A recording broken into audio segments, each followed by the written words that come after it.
Welcome to my portfolio overview.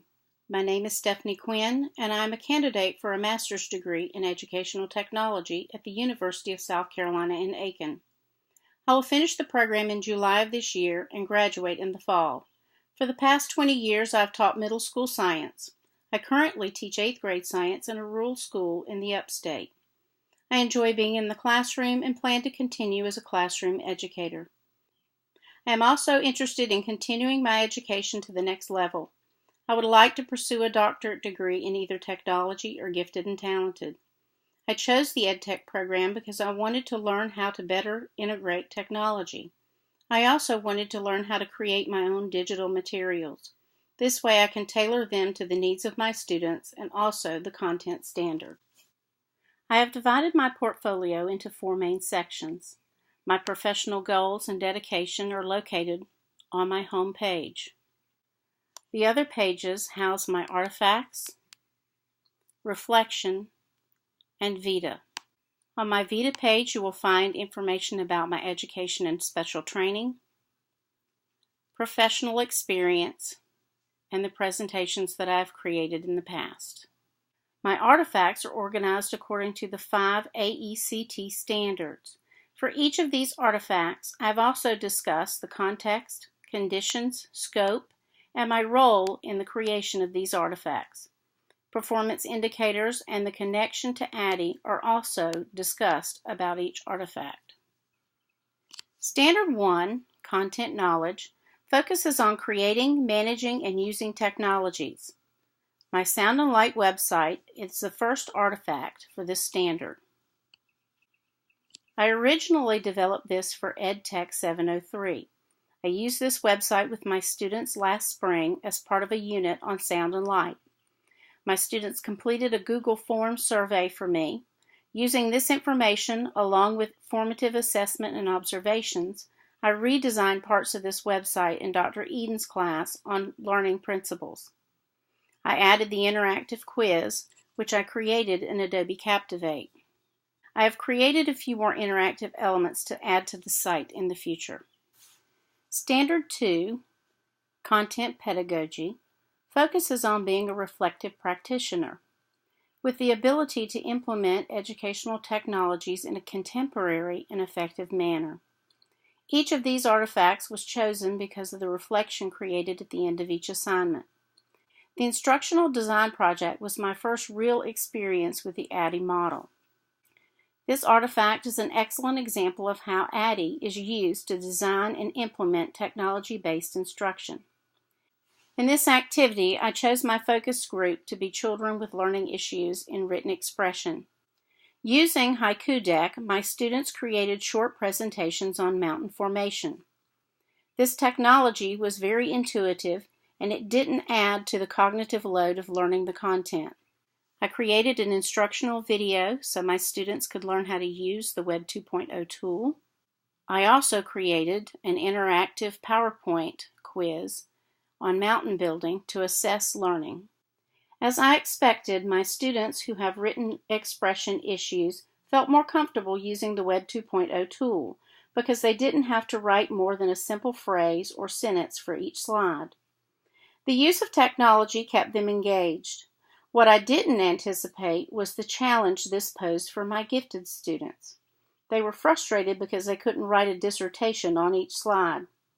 They were forced to pick just the right words and images to convey meaning. This provided an unexpected opportunity for productive struggle. One of my challenges is to provide for these students in a mixed ability setting or classroom. In using a variety of learning activities within each unit, I can meet the needs of many students. The universal design for learning has been a part of my teaching strategies for years. However, I was not aware of its existence until my coursework in the EdTech program. Standard 3, Learning Environments, focuses on creating, using, evaluating, and managing effective learning environments. This past fall, a colleague and I met with the district personnel and explained how we wanted to use technology in our classes. Not long after, we were provided with logins for each student and a video on how to use Google Classroom. We have been piloting the program for the district this year. Because I've been living this standard all year, I thought it appropriate to use Google Classroom as an artifact. The lesson I revised to use in Google Classroom came from a GEMS activity called Living with a Star. Because of the copyrighted nature of these activities, I will use these only with my students as if I were teaching it in a traditional fashion. You can read the description and look at the documents provided on the Artifacts page. I will show you how this works for our classroom. This is my page that shows all of my classes. If I click on one of these, it takes me to a page that looks like this. This is what we call our stream. The students go here and find the assignments that I have uploaded for them. If I click on students, it will take me to a list of my students, and then I can look at different comments that they've made to me, and I can respond to their comments. If I click on the assignment itself, it will take me to a page with all of my students' work. If I click on a student, that will bring up their work. Now, the nice thing about this is there are two add-ons, Gubrick and Doctopus. Doctopus will bring all of the assignments that I create for them and the students open and type on into a spreadsheet where I can use a rubric to grade the papers. It places the rubric at the bottom of the page along with the comments when I'm finished grading, and then it goes back into the student's Google Drive. Then I can open it up, and here I highlighted section where the definitions were missing, and also in the instructions, and ask a question. So this is how I manage a lot of my student work. My lessons are becoming more sophisticated in Google Classroom, and the students benefit greatly for the collaboration that the system allows. They're able to share documents with one another and give feedback before I have a go at it.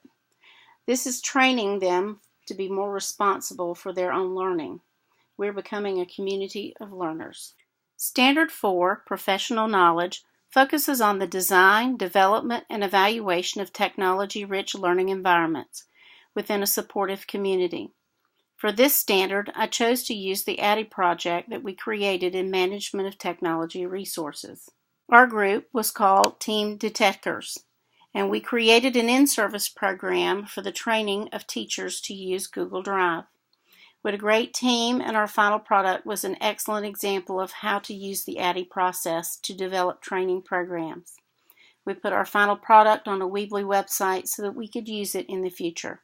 Standard 5, Research, focuses on applying methods of inquiry to enhance learning and improve performance. I chose Artifact 2 to discuss because this was a group project that was done in the research seminar last May. Michael and I developed a plan for a research project. We were interested in the topic of simulations in science. We wanted to know if the use of computer simulations in science were as effective as science labs in helping students develop an accurate conceptual understanding. I've used simulations to teach the abstract concepts in space and earth science before, and I am truly curious to know if these are more effective. Teaching a field science is a challenge in middle school, and I want to provide types of learning opportunities that improve critical thinking while mastering the content. I enjoyed this project and would like to have the opportunity one day to actually collect the data. I also learned an awful lot about how to use Google Drive. In closing, I direct you to my reflection page. It appears I had much to reflect on. I certainly achieved my goal of catching up on emerging technology. However, I also gained a much deeper understanding of the theories behind learning. As I stated in my reflection, I have always been an intuitive teacher. It is nice to have the research to back up my practices. My strengths as an educator lie in the areas of developing curriculum and student achievement. I like the challenge of finding more effective ways to teach difficult concepts. My true passions are my students and teaching. However, I also enjoy presenting and learning from other teachers. I hope I will have opportunities to do more of that in the future. My district is planning to expand Google Classroom to the high schools next year, and my colleague and I will have the opportunity to share all we have learned this year with our students. I will continue to hone my technical skills and learn how to create digital applications that are grounded in research-based practices. My completion of the EdTech program is not the end, but the beginning of a new era in my teaching and pedagogy.